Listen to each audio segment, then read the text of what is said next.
All right. Hey, guys, I'm Tim Bounds. I'm a teaching pastor here at The Crossing, and with me is also Judy West, one of our pastors, and Suzie Calder, our friend and just a part of The Crossing family. So if you got a chance to be a part of this weekend with us, Greg was unpacking the story of Joseph at the end of the book of Genesis, and this great comeback story, turnaround story where what was intended for evil, God used for good in the life of Joseph. And we got to hear just a glimpse of Suzie's story. In fact, if you want to go back, if you haven't had a chance to catch that message and want to go back and watch it, you'll hear different things that Suzie got to share and things we talked about. But for today, we wanted to kind of come back together now and kind of hear your story again, but maybe hear a little bit more details filled in, Suzie, because Judy and I now have known you for years, and there's so much to your story and so many things we could talk about. So, Jude, will you kind of kick us off and go back to the beginning with her, and let's just... And we'll part why we wanted to do this is because you can pull wisdom nuggets out of her story, and that's what we want to do right now. That's right. So let's start at the top. We're going to skim through this really quickly,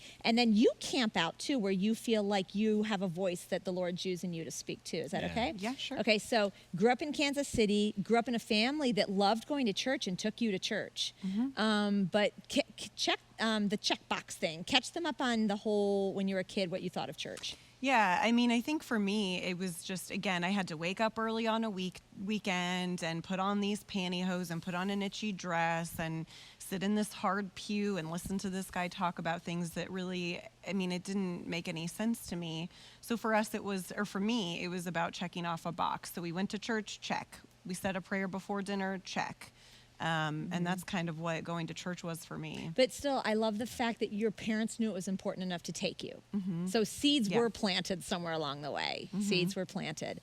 But then eventually you told us you and your sister started throwing too many fits and temper tantrums and said, we're not going anymore. Mm-hmm. And your parents said, okay. Mm-hmm. Anything you want to say to that? What was it, I'm curious, that led to you and your sister kind of saying, we don't want to do this anymore? Well, I think for my sister, she was getting bullied. At church? At church. And so it was not a positive place for her to be. Yeah. And I honestly just didn't like it, just didn't like it. It wasn't sinking in for me. And some of the kids were, I mean, I wouldn't say I was getting bullied, but some of the kids in my Sunday school class were mean. Okay, so Tim, just for you and I, because this is not about her for just a minute. Right. Let's say, which happens, if somebody approaches us and say, hey, my kids, let's start with being bullied at the crossing. What would you say? How would you coach a parent? I would just say that sometimes if a kid comes to you and says they're bullied anywhere, that's something you have to step into and address. And we as a church would want to know that and figure out how we can help. Yep. But I would also say that these are opportunities. Sometimes you hear that and you go, oh, my kid doesn't want to go to church. What do I do? I won't make them go. But these are opportunities for spiritual conversations with your kid. Absolutely. Right? Yeah. And so to talk about it and say, well, help me understand when you don't want to go to church, what's leading you to that? How can I help make this more interesting for you? Maybe we could go have a conversation with somebody. But at the end of the day, one of the things I will tell parents is, like in my house, going to church, it was non-negotiable. So if my kids aren't enjoying it, or if something's not going well, then we have to figure that out. Okay, so we just wanted to give you a little of that, but pull one of us in. If you're experiencing that at home, especially the bullying stuff, pull in a pastor immediately. But, now let's dive back into your story. So then by middle school, though, no more church, and that's when... Tell a little bit more about the anxiety. Dig deeper into that for just a second, and then how you started self-soothing. Yeah, I think... for me, for as long as I can remember, I just was so scared all the time of something going wrong, and just was really sad. And I couldn't figure out why that was, because we had a roof over our heads. We had food to eat. We had, all these things that I couldn't figure out what was going on, and why I had these feelings. So yeah, I definitely was looking for something to soothe, something to make all of that anxiety and that depression go away. Yeah, and so at Girl Scout camp or somewhere in Girl Scouts, a girl taught you how to huff, to sniff. The hairspray and Sharpies. Taught me how to inhale the fumes to try to get high, yeah. After Girl Scout, did you keep doing it then? For a little while. I mean, until I started actually drinking and smoking pot. Okay, so I you was trying. said the drinking came in ninth grade in a science class when a kid passed you a water bottle that Yep. was filled with vodka. You drank it and were hooked. Yep. Where did the marijuana come in? Actually, just before that, I had actually gotten high before that, just with a friend behind the house. I mean, she had it, and behind her house, we got high, and it wasn't like, it didn't have the same effect as drinking did for me at that time, because it takes a while for, I don't know, you have to like smoke it right and everything. But, so it didn't have the same effect, but I still enjoyed it. It was still fun. So you're hearing all these messages, drugs are bad for you, but you're like, it actually is taking a little of the edge off right now. Yeah, and I had done a lot of research about what drugs would do, and which drugs could really harm me, and I felt like marijuana and alcohol were the safer. So just pause for 2 seconds. If there's a parent of a young teen listening right now, what would you say to them, or any advice you would give, especially now that you're in recovery?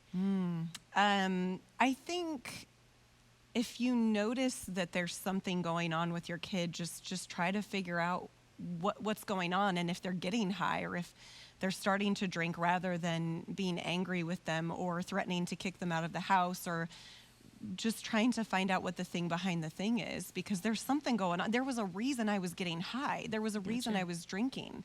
I wasn't a bad kid who was just trying to rebel like I was. I felt terrible. I was miserable, and just trying to find something to make it better. Odd question, and if you don't feel comfortable, you don't have to answer this. Did they know you were getting high, or were you hiding it? Not at that time, I don't think. I think I don't think they knew at all. My siblings had actually found a note that I had written to somebody, and it was my brother who actually took me out to lunch one day and sat down and was like, "We are worried about you, like what," and I denied it, though. That's the thing. Gotcha. I was going to do everything I could, and that was all the way up until I got sober. I was going to do everything I could to protect my addiction. It wasn't an addiction at that time, but to protect my drug use and alcohol use, because it was the only thing that was making me feel better. Wow. Okay, so that goes all through high school. You're starting to use hard. You get to college, and give the summary of what you said in the service about what college was like for you. It had by that time, it went from partying and having a good time to completely taking over my life. So it was the only good thing that I had in my life again. And so I was basically it was me alone in my room getting high. Because at that point, I was drinking a lot, but then I was student teaching, and I was struggling to get up out of bed in the morning and whatever, which is when it kind of switched over to exclusively, I was just smoking a lot of pot because there was no hangover to deal with. And so it was just me alone getting high. Wow. And so that's when, out of the blue, you just decide to go to church when you're in college? Like, no idea. Like you just decided, I'm going to show up for a church one day? I guess. I ended up there. I don't know. And so you start going. How long into going to church did you get the courage to stay afterwards and talk to the pastor? I don't know. I honestly have the timeline of all of that is very blurry. Because of drugs, it's a blur? I guess. I guess. So it was just, I don't know what made me feel like try this, because there were so many ways I had tried to get help. I called the student health center and all that to try to get a counseling appointment, and nothing was working. Wow. So for whatever reason, I felt strongly like I could try to talk to this pastor. Okay, so tell the story again. You come out in and out of church that day going, should I do it? Should I not do it? Should I do it? And you finally get the courage. One of the themes of her life, which you keep talking about, is her courage. It is. Yeah. She gets up the courage to walk down and talk to the pastor. So pick up the story there. So I remember this. I forget, like everything else is blurry, but I remember this. He was gathering up his things to go. Everyone else had cleared out, and I walked up to him and I said, "Can we talk?" And he was gathering up his things and said, "Can we just make an appointment? I gotta go." And I couldn't say anything because I just felt like the hope just like draining out of me. And then he looked at me and he saw the look on my face, and he was like, "Okay, let's go talk." Yeah. And changed my life. Yeah. It's one of the most profound parts of your story there, because so often it connects with what Greg was talking about this weekend. But so often, we're in a hurry. It's not. He didn't do anything wrong. He was just in a hurry to get on to the next thing or whatever. But the fact that he stopped and took a minute to notice you And in that moment was able to go, oh, this girl, I need to address this. Kind of turned your life around. I mean, that was a pivotal moment. Yeah, right there. absolutely. You're in the fog of drugs and college, and I'm trying to figure this out, and I'm at a church, and I don't even know how I got here. And in the midst of that, like he was there. Do you It's pretty remember cool. he took you out of the auditorium, he sat you down. Do you remember how long that conversation was? You don't? No. What did he tell you in that conversation? Yeah, so that was, I was kind of telling him just about what was going on with me, not thinking that I was addicted, not thinking that that was a thing. I just knew, I was like, well, this is kind of a problem because I had had some withdrawals a couple of times that I had stopped smoking, like to go visit my family or whatever. So I'm telling him about this, and he was the first person to say to me, you're addicted. And I said, so no. he put a name to it? He was the first one to put a Yeah, name I to said, it? no. You can't get addicted to pot and all this. And, it's not physically addictive. And that's when he was saying, well, porn isn't physically addictive and, shopping's not physically addictive. You're addicted. Yeah. Good for him. He was the first one to say that to me. He spoke truth to you. Yeah. Yeah. And I that's love when it. he talked to you about joining a women's group. And if they didn't hear, you got to tell them what you thought a women's group was. Yeah, so I thought, I in my mind just pictured all these old ladies crocheting a blanket and just talking about how great Jesus was. And I was like, do you really want me to go to this group? I'm getting high every day. You want me to go hang out with them? And that's when he told me these women cuss. And I tell that part because for me, I just, again, didn't think I would fit in. And that made me think, okay, this is not what I'm picturing in my head. It blew that apart and then it made me want to go check it out. I really do want to camp out on that part of the story for just a second, because you all said it this weekend and it was kind of a joke, like a laugh line. But the truth of the matter is, this isn't condoning foul language or anything like that, right?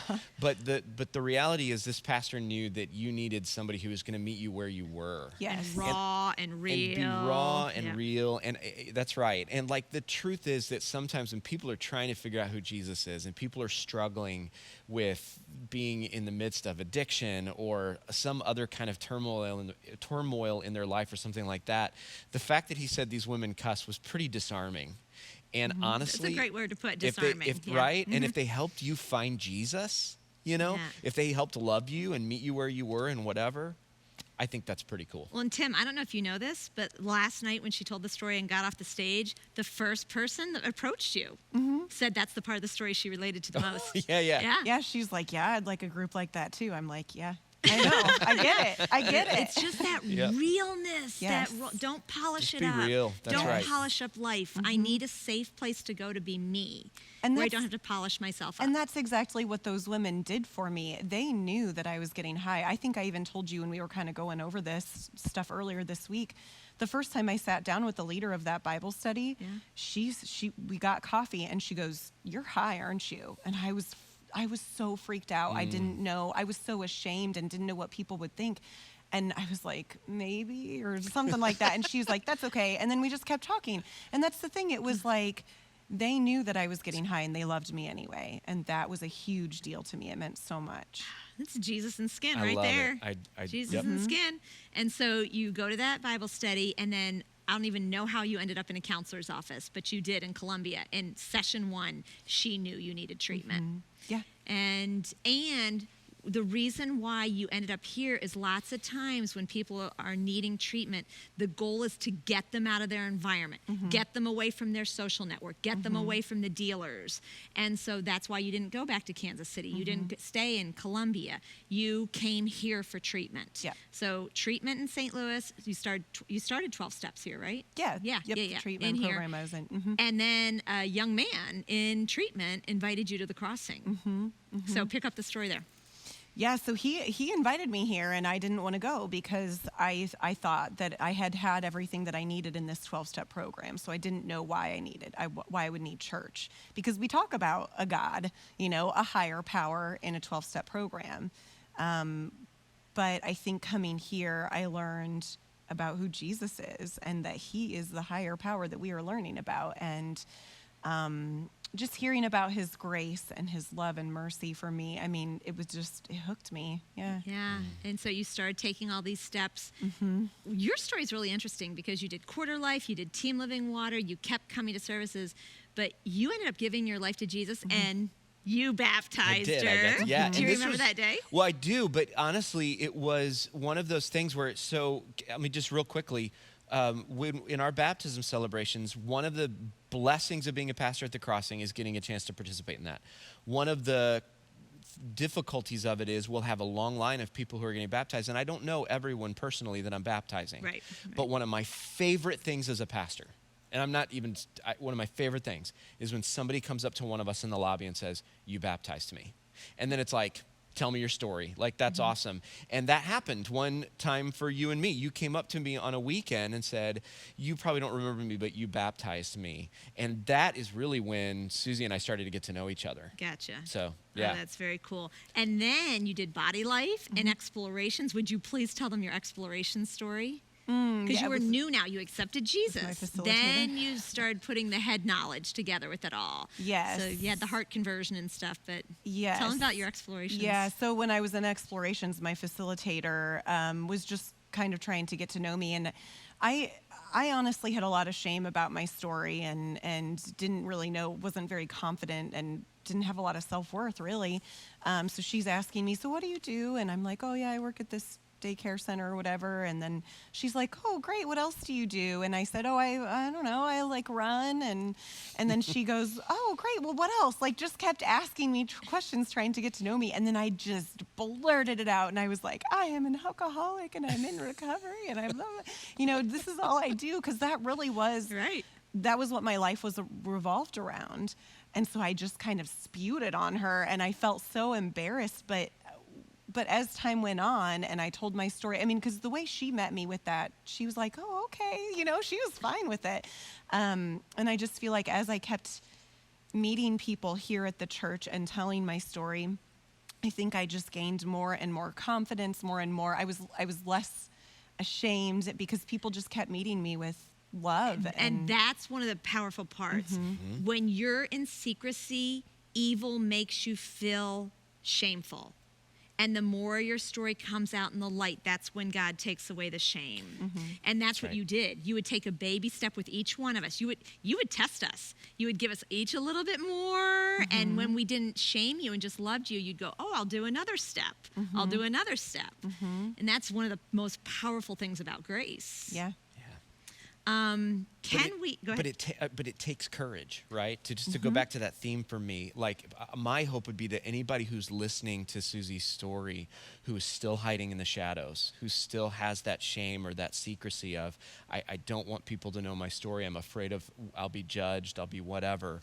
To look at Suzie and look at the courage that you had to keep taking those steps, even when you tried different ministries and it wasn't a good fit for you. So then you would actually have the courage to try something else, right? You didn't give up.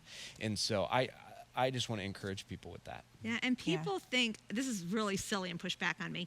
When I sit down with somebody and they say, "I'm afraid to tell you," I go, "There ain't much these ears haven't heard." Right. Like seriously. No, yeah. And like, it's kind of hard to throw us at this point. It's hard to throw us. It's okay. It's okay that you and I have given our life, and now you have given our life to the cause of Jesus Christ because we know He heals and redeems. This is the business He's in, and so it's the business we're in.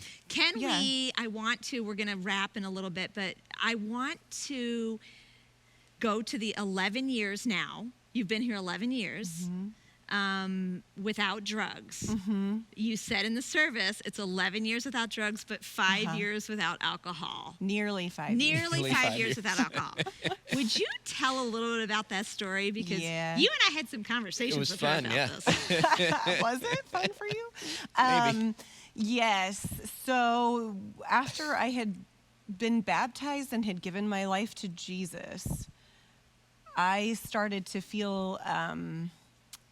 I don't know what the right word to describe it is. I started to feel like, well, I've got Jesus in my life now, so I bet I could drink and it would be fine. And I was struggling in my 12-step program, and so I just kind of stopped going to meetings, and if people in recovery know how it goes. So I tried drinking again, and I think I talked to you guys. I think I was trying to get permission to do it, and I think it's my choice, like I'm an adult. I get to choose what I want to do. That's kind of what we told you. Yeah. Right? Yep. Yeah. Yep. So what happened though was I started drinking again, and it did not go well.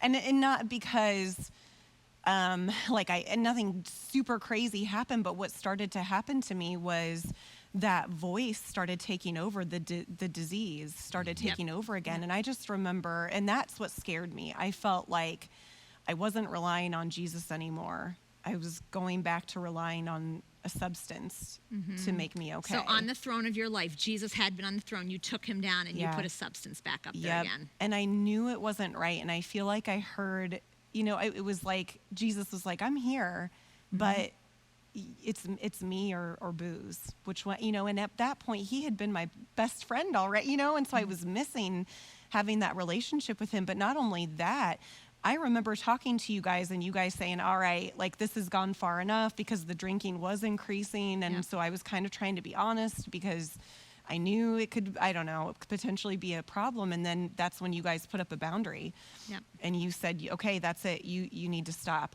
And I remember how angry I was and how because the boundary, by this time you were facilitating. Yeah. You were facilitating explorations, you were leading, and we were trying to give her the wiggle room and the leash to see, to live on her own. And it was not going well. And we just said, that's enough. It has taken over your life. No facilitating if you continue to use. That was the boundary. You were a little mad at us. Yeah, because I still to this day, I love serving people and helping people. And that was that was something that I loved doing. So when you guys took that away from me, it was rough. But I feel like but I also remember talking to you guys, and there was, again, like, I don't feel like you were talking to me anymore, like as I'm sitting here, because there was some, like, I almost think of it as like a monster or a demon or something that had come, and that's who you guys were talking to. And that's why you needed to set up that hard boundary, because otherwise I was going to we saw evil trying to take you down again, and we weren't going to sit here and let it happen. Right. We couldn't, it was your choice. Very grateful for that too. Yeah. I do want, is there anything else? Because I want the two of you to end on the Guatemala story, if you're okay with that. But before, is there anything else you want to tell them about recovery at the Crossing? Because you're very involved in recovery in the community, and our recovery at the Crossing is awesome.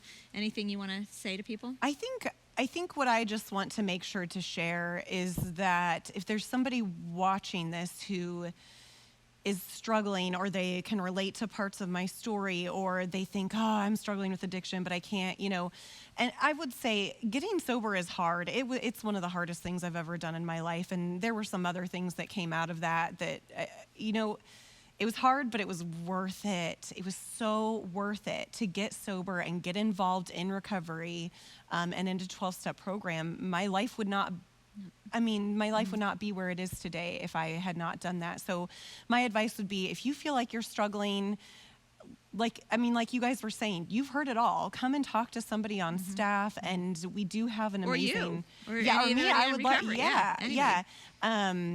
Because I think even if you just take a first step, and it doesn't have to be stop using, but maybe just talk to some people who have done it, who have been where you are, and just hang out with some people who know what it's like, and so the recovery at the Crossing, the recovery ministry, I think would be a great place for that to happen. It's an amazing group. As a matter of fact, because of COVID, they've now been online, and Sonia, our leader of it, tells me every week there's probably nothing more holy she's a part of than recovery that's on Zoom right now. It's pretty amazing. It's pretty cool. There's one more thing before I hand you over to tell the Guatemala story. Did you want to tell them anything about self-harm too? You want to say anything about that? Yeah. I just didn't know when you...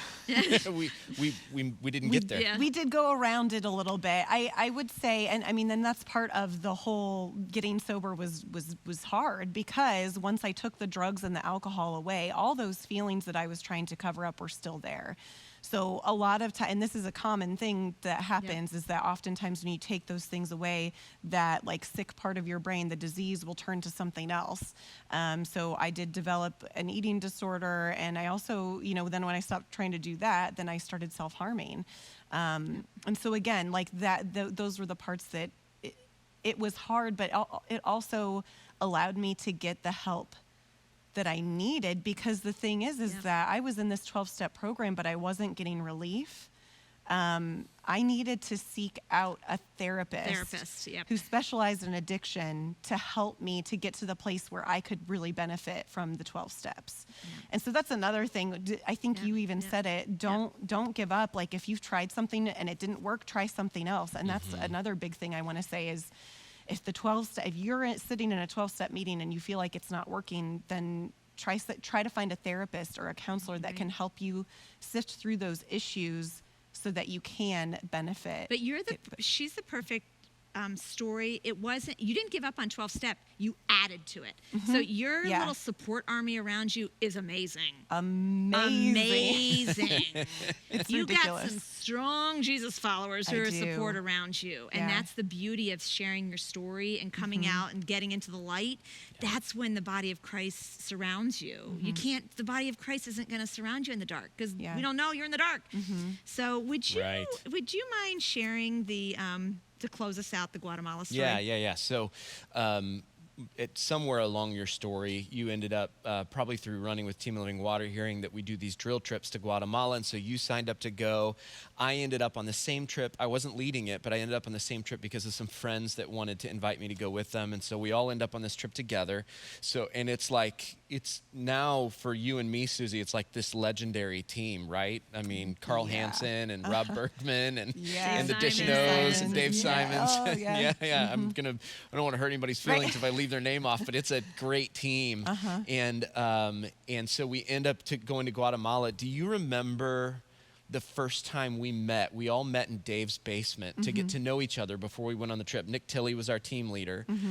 And do you remember what you shared with us? We kind of went around and told, our 5-second story. I don't remember. You came right out with it. Like as soon as we all sat down, we went around, and I'm Tim, I'm a pastor working at the Crossing. I'm Suzie, and I'm an addict, and I'm kind of a mess right now. I'm still trying to figure some things out. Like that was kind of the, just need y'all to know that if we're going to go on a trip together. Yeah. And so we were all like, cool, this is going to be fun, getting to know Suzie.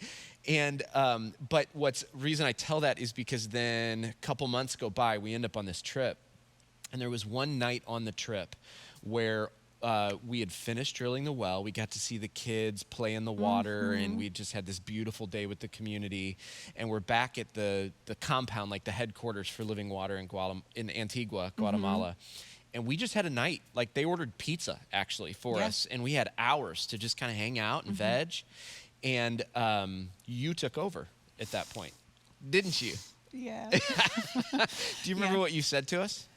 Not exactly. I think it was just that, we had gotten to know each other and just spent this beautiful Holy Week together. And it was like, I wanted to hear more about everybody's story. I wanted to hear where they came from and how they got to know Jesus. And So it turned into this marathon, Judy, where Suzie gave all of us permission to tell the long version of the story because we had time to kill, right? And so we probably spent 4 or 5 hours sharing each other's stories, encouraging one another, crying together, and Suzie holding court with all of it, just asking questions and getting to know everybody. And the thing that is so, I don't know if this is what you wanted to end on, Jude, but what was so powerful to me about that is you watch this woman who has been through so much and has struggled to believe that she actually had worth and value.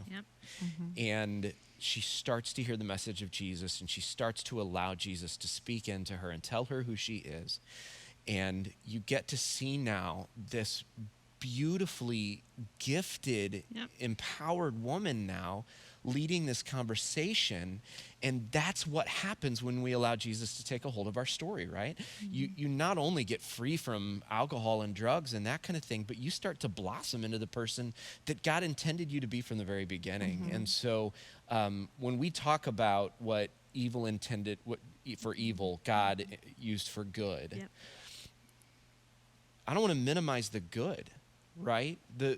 What God now is doing in Suzie through recovery and through facilitating classes and even just the relationship she has and what she said this weekend about loving the person God puts in front of her, her gifts are extraordinary.